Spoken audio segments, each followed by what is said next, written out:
All right, welcome to Living in Southern Maryland podcast, where we explore the people and places that make Southern Maryland unique. In this episode, we're thrilled to introduce our guest, RJ Bean.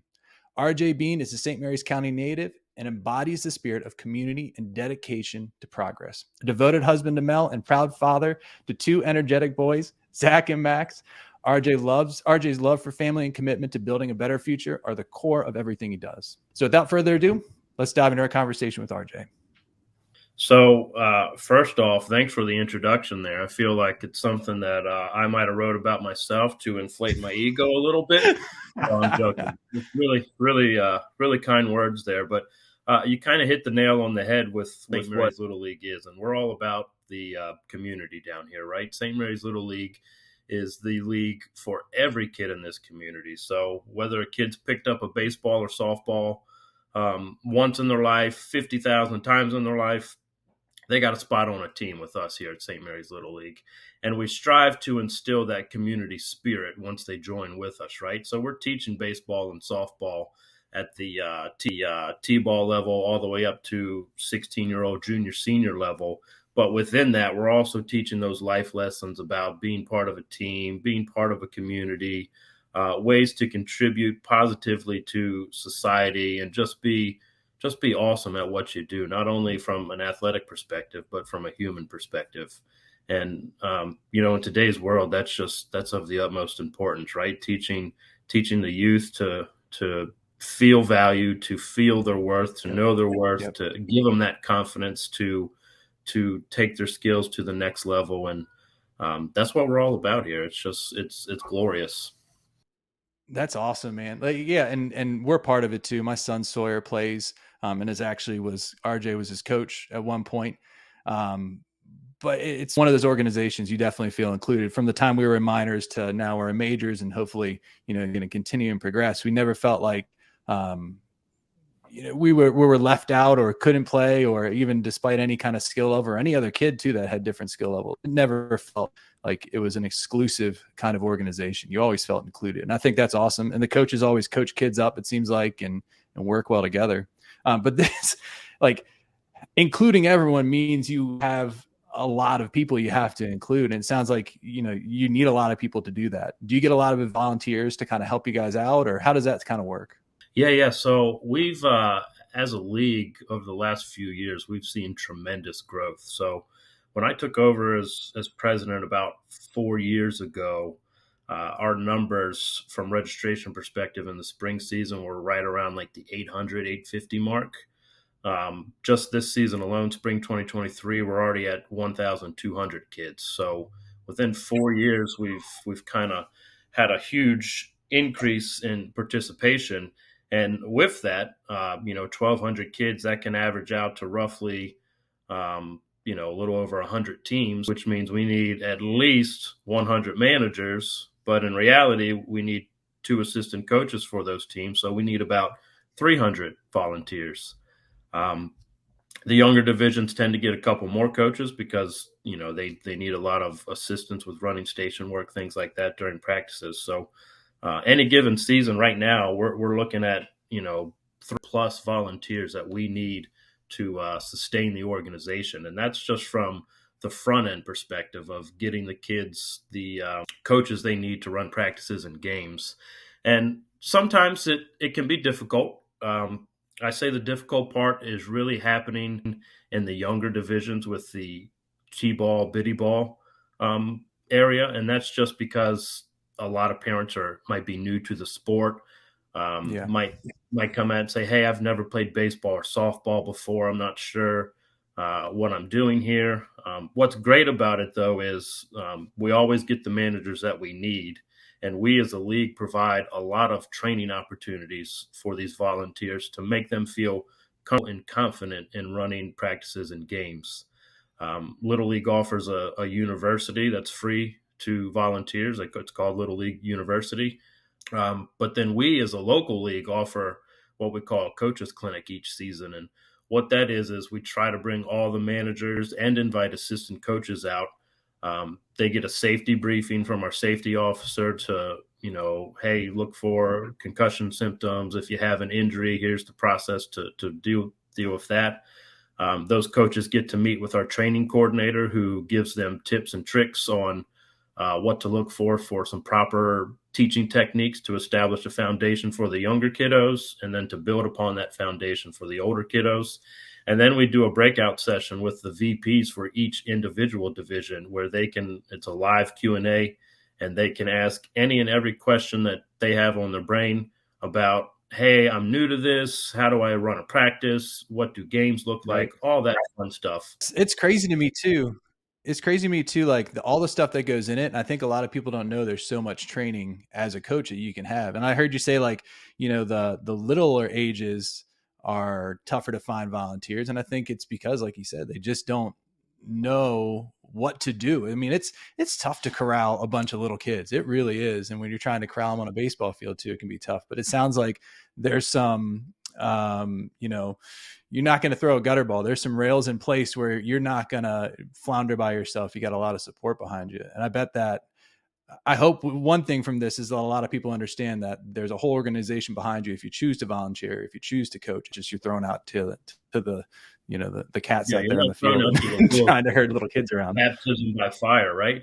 Yeah. So it is that support system, and they have, again, we have a lot of tools available. And what's great to see, Rob, is when we do get these new volunteers coming in at the biddy ball, t-ball level, what we're seeing trending is they're coming back next season, and then they come back next season. And now we've captured these volunteers that have parents that want to return to their team, and they're loving life and loving the coaching life, and just keep growing and progressing with the league, with just like the kids. And I noticed too, as a parent, you see the community between coaches, especially in the majors and stuff like that. Every single coach that is out there on the field, there's no real animosity between everyone. It's not teams against teams. Everyone's kind of working together. You see other coaches come on the field and cheer on other teams and stuff like that. Sometimes it might be a little scouting or something going on too, but for the most part, it seems like they're cheering on each other and having a good time. So I think a lot of people think they're going to get into this ultra competitive,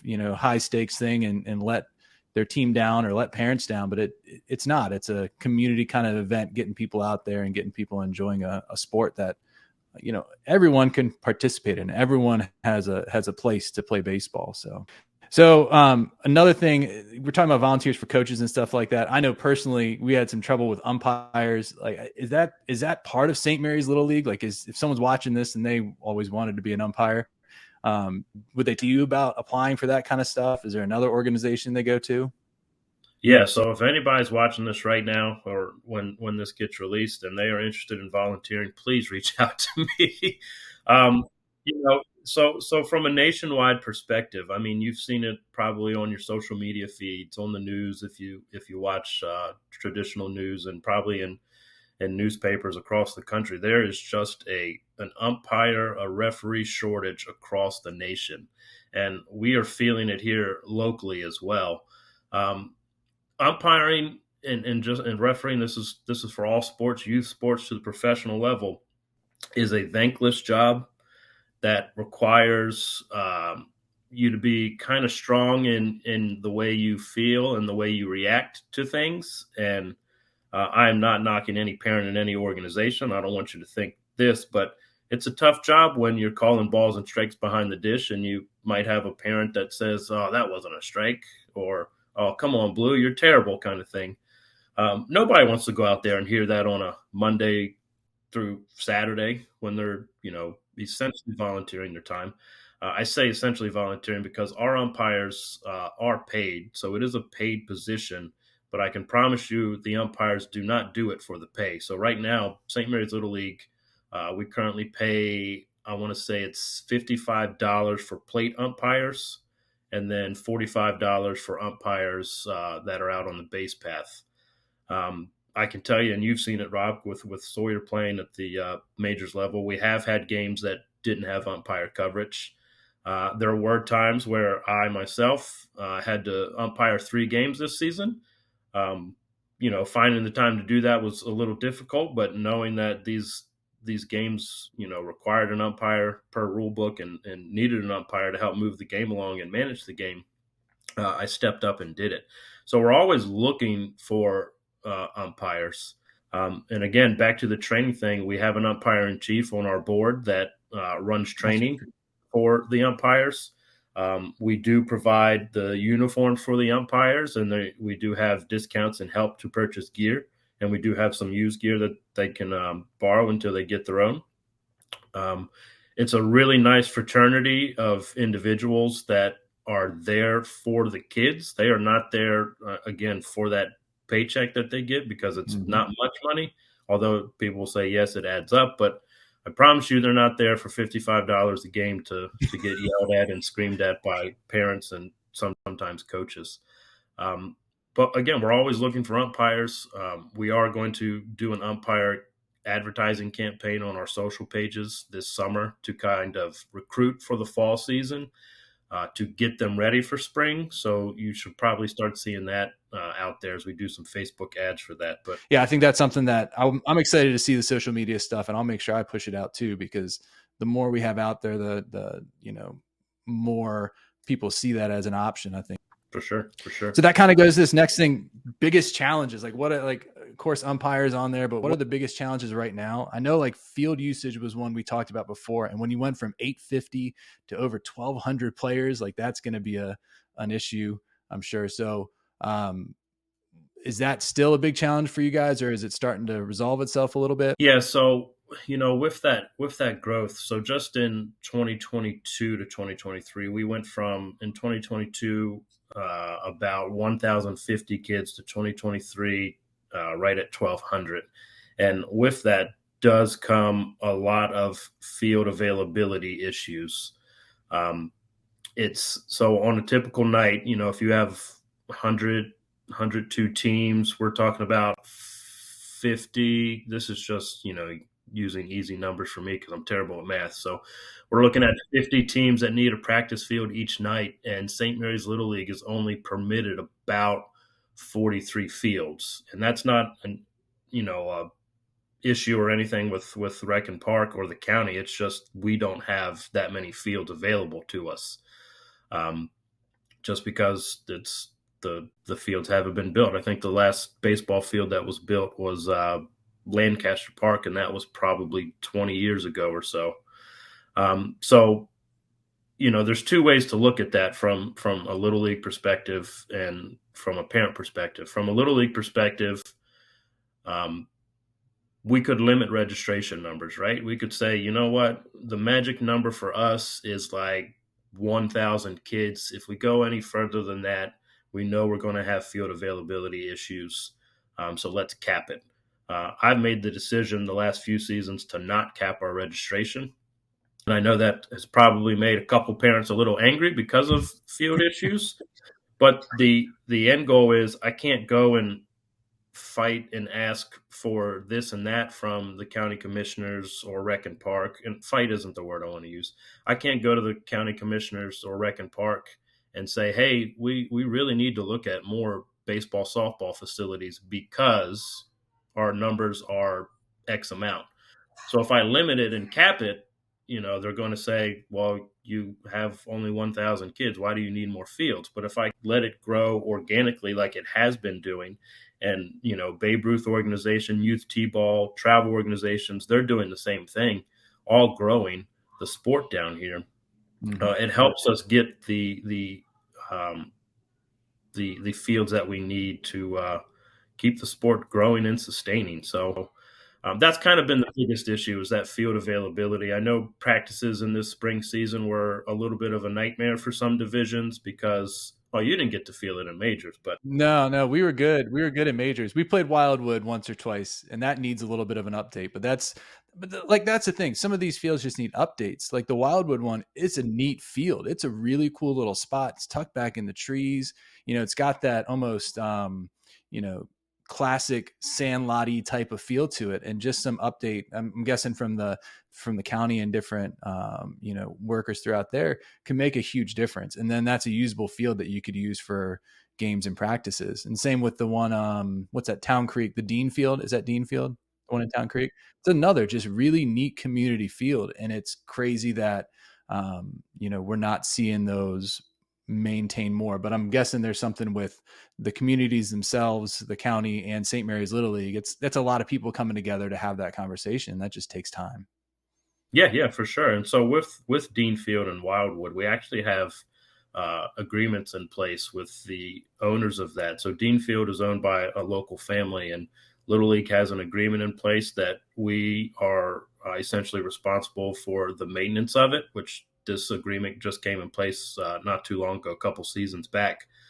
So we're starting to dive into that, get our feet wet, knowing how much it costs to, get the grass cut there, have a porta potty there, things like that. So we're trying to do the same at Wildwood as well. That's owned by the HOAs there in the Wildwood community, but we've been working with them just starting this spring season to kind of get that field in shape, similar to Dean, and have a nice maintenance plan in place that gets it back to that community field that all those years ago was a sought after field for games. It was a beautiful place to play. So it's getting there. And it's taking a little bit of legwork behind the scenes to get there, but we're getting it. Yeah. And so it sounds like there's a path forward for field usage, and hopefully the league keeps growing and you keep improving the ones we have, hopefully building a few more and getting some more state-of-the-art facilities. I don't know how many times as a parent listening at games and stuff like that and talking to other parents and even talking to people that are moving here, one of the biggest requests they have is, well, something like Willow's Rec Center. Now that's gone, but something like that baseball related, whether it be, a batting cage or just some sort of indoor facility. It would be interesting to see what comes in the next few years with all this obvious demand for baseball and for sports in the county, more field usage. And if we're going to get some sort of indoor facility or some sort of facility that will kind of support that as well and develop those players too. Because you got a lot of eager kids that want to be developed and they don't want to have to drive to Waldorf or Annapolis or even further to go do that. Yeah. And we've been, losing Willow's Rec in our off season is, it's going to be, it's unfortunate, but it's very fortunate for the gymnastics community to pick up that facility to get the things that they need to keep their sport sustaining and growing.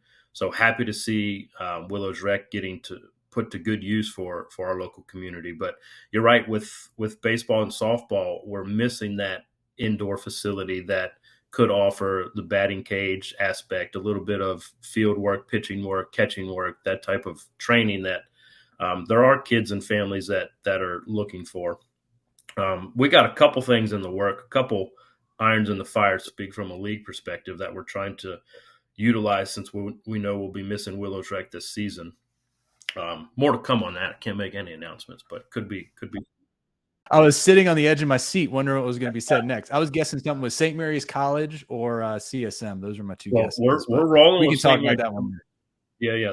That's a conversation for a different day, but it's all good stuff. I like that too. That's a good indoor facility. We did our not tryouts, but just showcase, I guess is what it would be called, for majors there. And man, they're always, I'm biased. I'm an alumni, but they're always great there. The AD and all those people there are top notch people. So hopefully we can make that work. And some of the best summer camps definitely happen at St. Mary's College. You get to eat lunch for free in the cafeteria. So my son loves going to camp there. So maybe we can get a baseball camp started up there. So we talked about what St. Mary's Little League is doing with Dean and with Wildwood and working with that. What is St. Mary's County Parks and Rec doing right now with the fields we actually have? Yeah. So we've been working with Rec and Park for the last 2 or 3 years to kind of get our county fields up to par. And they've put in a lot of time and effort behind the scenes to kind of get those fields to a better quality baseball and softball field. And so what they're getting ready to do is they're going to look at introducing a new mixture to about 19 fields that has a lot of clay into it. And what that does is that will take it from the sandy aspect of having too much sand content in that infield mix to giving it a clay mixture that absorbs water better, that is more durable in the sense that it doesn't dig in like a beach, but it digs in like an actual baseball field, and give the opportunity for those fields to be playable after a little bit of rain. So they've been working really hard behind the scenes getting that set up. They're going to start with a field here this summer for that renovation, and then move forward with the other 18, making sure that field fits that standard that they've set.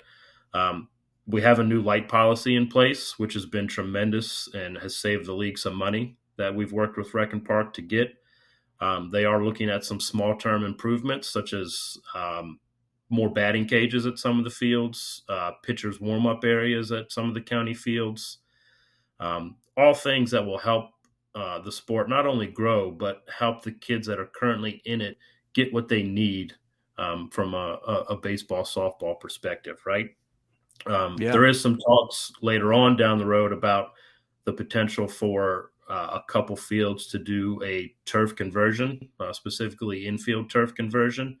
There are a lot of pros and cons with that we're weighing, that Rec and Park is weighing, that everybody is talking about, but that discussion is in place as well. And can't thank the county enough for working with us to get all of these improvements in place to give baseball and softball kiddos the attention they deserve, you know? Yeah, and I imagine like the improvements too aren't just going to help with playability when it's nice out, but one of the biggest problems it seems for scheduling for you guys has got to be all the cancellations we were getting with the different rain days and stuff like that. And you would always see the synthetic fields and stuff like that would be open for practice, but maybe this new field mixture or the new infield dirt and stuff like that, and some possible synthetic fields will get more kids playing because I know, I taught fifth grade up until a few days ago. And I would get the notifications that fields were closed, and not a single kid was happy when fields were closed. Every single kid was upset when they didn't have practice, when they didn't have their game, because they look forward to going and being with their friends and being on the field.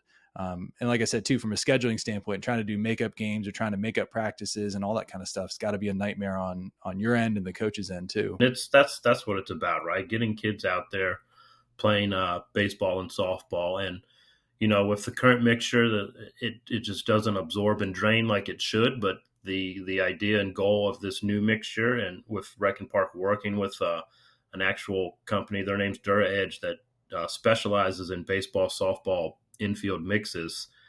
They really got the science down behind that mixture to hopefully prevent all of these field closures because of rain. So more to come on that. We're excited for it, and hopefully come fall time, and if one field's done, and spring next year when more fields are done, we see that improvement and less cancellations to have practices and games. Because once you start canceling those games, it's a tedious process to start rescheduling and making the schedules work again. So Especially with hopefully, 1,200 and some odd kids and teams and all that kind of stuff and coaches and schedules. And I mean, it's got to be hard. Sorry, we've covered a lot today. Kind of give the people listening right now, we've talked all about St. Mary's Little League. Give the people listening right now an idea of how they can sign up for St. Mary's Little League. What ages are there? Where can they go? Do you guys do fall and spring season? Like, what's kind of the overview of that? yeah. So we offer baseball and softball for I'm gonna say league age 4 all the way up to 16, and league age is a little confusing. So if your kid turns 4 before August 31st of any given year, meaning they can be 3 for the entire spring season, they can play biddy ball with us. Um, we have many divisions that we offer, starting at biddy ball, which is kind of that introduction to the sport. It's t-ball, put that in quotes, but it's one practice a week. It's getting them, the very basic fundamentals of how to hold a baseball, swing a bat, those things. That is a co-ed division. Then we have t-ball, which is a co-ed division. And then we have coach pitch baseball, which can be co-ed. We've had girls play that before. But then we have on the softball side, pony softball. And then we go on both divisions, minors, majors, juniors, and seniors. So there's baseball and softball available for kids that are ages 3 all the way to 16. We do run yeah, I know, it's big, a lot of ages. It's great. We do run a spring and fall season. So our spring season is considered for the majors and up. It's the competitive season. There's tournaments. There's all stars. There's playoffs. They get the best quality uniforms. We're talking MLB replicas and the softball professional replicas. So it's really a big season for us. That's when we have that reach that 1,200 mark this spring. And then our fall season is a little more laid back. There's run limits in place for the older divisions. We don't do the high quality jersey because we want to keep the registration costs very low in the fall for our parents. It's 12-week season still in the fall. We play through, I think, the first week of November. To the point where we're losing light in the last 2 to 3 weeks. There's no practices. It's just games because we have to utilize fields with lights. Registration for our fall season is actually going to be opening up here if I play my cards right and do my volunteer duties like I'm supposed to. It should open up by Friday or Saturday. And then spring season usually opens up around the end of December, early January. All right, RJ. Well, thanks for being on today, and thank you to the audience for watching. RJ, what's the best way that someone can get in touch with you or St. Mary's Little League about registering their kid? Yeah, so the one of the best ways to get in touch with us is on our Facebook page, and maybe you can share that link or tag us in the post. We do have somebody that monitors our direct messages there, which they answer around the clock. So if it's midnight, I might answer it. If it's during the day, someone else will answer it. But if you don't have Facebook, no issue. You can go on our Little League website, which if you search St. Mary's Little League, sorry, Zach bought this new cat in. If you search St. Mary's Little League on Google, it's always going to be the first hit. That's where you'll have the registration link and all that fun stuff. Awesome, man. I appreciate you being on here, and I look forward to this fall when we're playing baseball. I appreciate you having me, Rob. Thank you.